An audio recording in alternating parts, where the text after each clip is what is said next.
بسم الله الرحمن الرحيم الحمد لله والصلاة والسلام على رسول الله وعلى آله وصحبه أجمعين أما بعد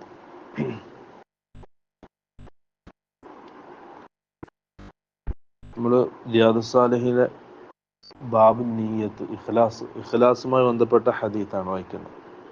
അടുത്ത ഹദീത്ത് عن أبي عبد الله جابر بن عبد الله الأنصاري رضي الله عنهما قال كنا مع النبي صلى الله عليه وسلم في غزاة فقال إن بالمدينة لرجالا ما سرتم مسيرا ولا قطعتم واديا إلا كانوا معكم حبسهم المرض وفي رواية إلا شركوكم في الأجر رواه مسلم.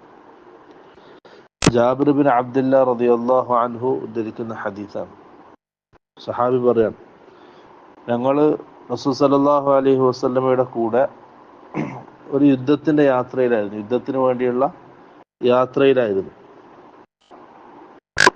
ആ സമയത്ത് റസൂൽ സല്ലല്ലാഹു അലൈഹി വസല്ലം നമ്മളോട് പറഞ്ഞു, ഇന്ന ബിൽ മദീനത്തിലെ റിജാലൻ, മദീനയിൽ കുറെ ആൾക്കാരുണ്ട്, യുദ്ധത്തിന് പങ്കെടുക്കാതെ മദീനയിൽ തന്നെ ബാക്കിയായ കുറെ ആൾക്കാരുണ്ട്. മാ സിർത്തും മസീറ,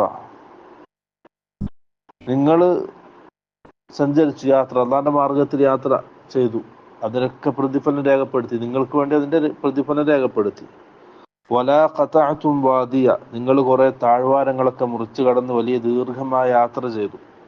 ഇല്ലാ കാനൂ മഅകും ഹബസഹും അൽ മറദു, പക്ഷെ ആ മദീനയിൽ ബാക്കിയായ ആൾക്കാർ പ്രതിഫലത്തിൽ നിങ്ങളോടൊപ്പം പങ്കുചേരുന്നു. നിങ്ങളിങ്ങനെ അള്ളാഹുവിന്റെ മാർഗത്തിൽ കഷ്ടപ്പെട്ട് ദീർഘമായി യാത്ര ചെയ്ത് താഴ്വാരങ്ങളും മലഞ്ചെരുവുകളൊക്കെ കടന്ന് അതിനൊക്കെ പ്രതിഫലം നിങ്ങൾക്കുണ്ട്. പക്ഷെ മദീനയിൽ ചില ആൾക്കാരുണ്ട്, അവർ യുദ്ധത്തിന് വേണ്ടി പങ്കെടുക്കാൻ വന്നിട്ടില്ല, പുറപ്പെട്ടിട്ടില്ല നിങ്ങളുടെ കൂടെ. പക്ഷെ അവര് നിങ്ങളോടൊപ്പം പ്രതിഫലത്തിൽ നാളെ ആഖിറത്തിൽ നിങ്ങളോടൊപ്പം ഉണ്ടാവും. ഹബസഹും അൽമറദു, അവരെ നിങ്ങളോടൊപ്പം പുറപ്പെടുന്നതിൽ നിന്നും അവർ തടഞ്ഞത് രോഗമാണ്. അഥവാ അവർക്ക് പ്രതിഫലം അവരുടെ നീയത്തിന്റെ അടിസ്ഥാനത്തിലാണ്. അവർ നീയത്തുണ്ട്, യുദ്ധത്തിന് പങ്കെടുക്കാൻ ആഗ്രഹമുണ്ട്, ജിഹാദിന് പങ്കെടുക്കാൻ ആഗ്രഹമുണ്ട്, അമലുകൾ ചെയ്യാൻ ആഗ്രഹമുണ്ട്. പക്ഷെ അവരെ തടഞ്ഞത് രോഗമാണ്. ശാരീരികമായ പ്രയാസം കാരണം അവർക്ക് നിങ്ങളോടൊപ്പം പങ്കുചേരാൻ പറ്റിയിട്ടില്ല. പക്ഷെ മനസ്സുകൊണ്ട് അവർ ആഗ്രഹിച്ചു, നീയത്തുണ്ടായി. അപ്പൊ ആ നീയത്തിന്റെ അടിസ്ഥാനത്തിൽ അവർക്ക് എന്ത് ചെയ്യും? നിങ്ങൾ എന്താണോ ചെയ്തത് അതേ പ്രതിഫലം അവർക്കും ലഭിക്കും. വേറെ റിവായത്തിൽ ഇല്ലാ ശറകൂകും ഫിൽ അജ്ർ, പ്രതിഫലത്തിൽ നാളെ ആഖിറത്തിൽ അവർ നിങ്ങളോടൊപ്പമായിരിക്കും. അമലുകൾ ചെയ്തിട്ടില്ല, പക്ഷെ എന്തുണ്ട്? ആ ചെയ്യാനുള്ള നീയത്തിന്റെ അടിസ്ഥാനത്തിൽ അള്ളാഹുവിന്റെ അടുക്കൽ പ്രതിഫലമുണ്ട്. ഇങ്ങനെ പറയാറുണ്ട്, നീയത്തുൽ മുഅ്മിനി ഖൈറും മിൻ അമലിഹി, ഒരു മുഅ്മിനിന്റെ നീയത്ത് അവൻ ചെയ്ത അമലിനേക്കാൾ ഖൈറാണ്. അവൻ ചെയ്യാൻ നീയത്ത് വെച്ചിട്ടുണ്ട്, ചെയ്യാൻ ഉദ്ദേശമുണ്ട് അമലുകൾ, പക്ഷെ ആ സമയത്ത് എന്തെങ്കിലും ശർഈയായ കാരണങ്ങൾ കൊണ്ട്, രോഗങ്ങൾ കൊണ്ടോ മറ്റോ അവനത് ചെയ്യാൻ സാധിച്ചിട്ടില്ലെങ്കിൽ അത് പൂർണ്ണമായിട്ടും ചെയ്തതിന്റെ പ്രതിഫലം അവനുണ്ട്. പക്ഷെ ചെയ്താലോ അതിൻ്റെതായ പോരായ്മകളും പ്രശ്നങ്ങളും ഉണ്ടാവും. ചെയ്തിട്ടില്ലെങ്കിൽ പൂർണ്ണമായ നീയത്തിന്റെ കൂടി ആണ് മുഅ്മിനിന്റെ അവസ്ഥ. ഇമാം ബുഖാരി ഉദ്ധരിക്കുന്ന വേറൊരു ഹദീസിൽ സഹാബി പറയാണ്, അനസ് റളിയല്ലാഹു അൻഹു പറയാണ്, റജഅന മിൻ ഗസ്വതി തബൂകിൻ മഅൻ നബി സല്ലല്ലാഹു അലൈഹി വസല്ലം, നമ്മൾ റസൂലിന്റെ കൂടെ തബൂക്ക് യുദ്ധം കഴിഞ്ഞ് തിരിച്ചു വരികയാണ്. തബൂക്ക് യുദ്ധം കഴിഞ്ഞിട്ട് അപ്പോൾ റസൂൽ സല്ലല്ലാഹു അലൈഹി വസല്ലം പറഞ്ഞു, ഇന്ന അഖ്വാമൻ ഖലഫ്നാ ബിൽ മദീന മാ സലക്നാ ശിഅബൻ വലാ വാദിയ ഇല്ലാ വഹും മഅന. മദീനയിൽ കുറെ ആൾക്കാരുണ്ട്, ഈ യുദ്ധത്തിൽ പങ്കെടുക്കാതെ മദീനയിൽ ബാക്കിയായ കുറെ ആൾക്കാരുണ്ട്. അവർ നമ്മളോടൊപ്പം ഈ മലഞ്ചെരുവും താഴ്വാരങ്ങളും കടന്നു മുറിച്ച് ദീർഘമായ യാത്ര ചെയ്തിട്ടില്ല.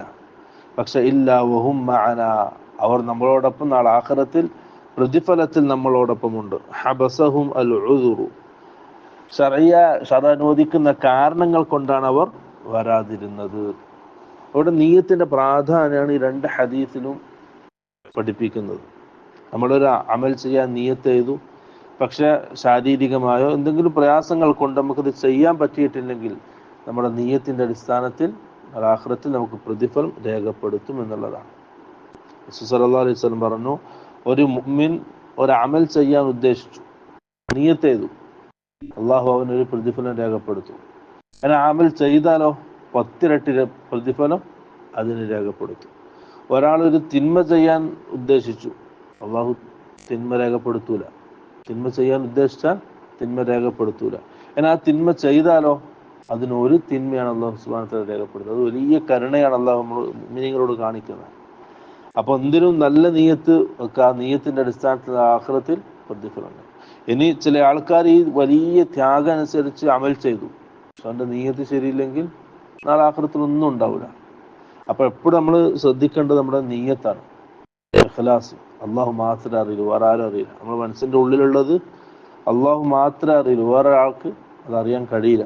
അതുകൊണ്ട് ആ നീയത്ത് എന്ത് ചെയ്യുക, ശരിയാക്കുക. അള്ളാഹു സുബ്ഹാനഹു വ തആല നല്ല നല്ല ഇഖ്ലാസുള്ള അമലുകൾ ചെയ്യാൻ തൗഫീഖ് നൽകാൻ അനുഗ്രഹിക്കുമാറാകട്ടെ. ആഖിറു ദഅവാനാ അൽഹംദുലില്ലാഹി റബ്ബിൽ ആലമീൻ. അസ്സലാമു അലൈക്കും വറഹ്മത്തുള്ളാഹി വബറകാതുഹു.